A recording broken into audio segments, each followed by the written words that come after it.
வணிகர் சங்கத்தின் சார்பாக பணிவான வணக்கத்தை தெரிவித்துக் கொண்டு நேரடியாக விஷயத்துக்கு வந்துருவோம். இன்னைக்கு நிறைய பிரச்சனைகள் வணிகர்களுக்கு இருந்தாலும் காவல்துறையும் வணிகர்களும் சம்பந்தப்பட்ட பிரச்சனை என்னன்னா ரவுடிகளான பிரச்சனைகள் தான்.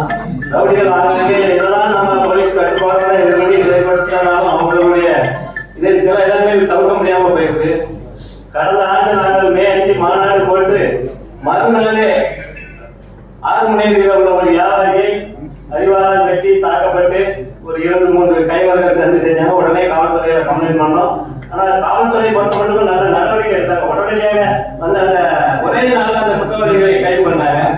அதே போல அதே மாதம் தூத்துக்குடி ஐக்கிய வியாபாரி சங்கத்துல உள்ள ஒரு வியாபாரியை கடையில் உள்ள பொருளை அள்ளிட்டு போனா பக்கத்து கடைக்காரன் உடனே தட்டிக்கணும். என்னப்பா தெரியாம அந்த கடையில் இருந்து பொருளை அள்ளிட்டு போறீங்க.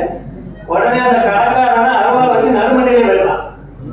இதெல்லாம் வணிகர்களுக்கு ஒரு பாதுகாப்பு இல்லாத ஒரு சூழ்நிலை இருக்கு. நாங்க கம்ப்ளைண்ட் செய்யறோம். அந்த நம்ம தலைவர் அன்பு அவர்கள் செந்தில் அவர்கள்லாம் வந்திருக்கிறாங்க. அவங்க மூலமா நம்ம டிஎஸ்பி உடனே கான்டாக்ட் பண்ணி இது பண்ணோம். அந்த குற்றவாளியும் பிடிச்சாங்க.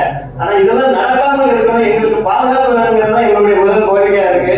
அதனாலதான் நாங்கள் இந்த மே 5 தூத்துக்குடியில வணிகர் நல பாதுகாப்பு மாநாட்டுடைய பேரே வணிகர் நல பாதுகாப்பு ஆண்டுவிழா நடக்கும் போது எல்லா கூட்டங்களிலும் காவல்துறையை கூட்டீர்களா என்றுதான் முதல் கேள்வியை நான் கேட்டேன். ஏன்னா காவல்துறையும் வணிகர்களும் இணைந்து இருந்தால்தான் அந்த உறவு நன்றாக இருக்கும். எல்லா கூட்டத்திலையும் நான் சொல்ற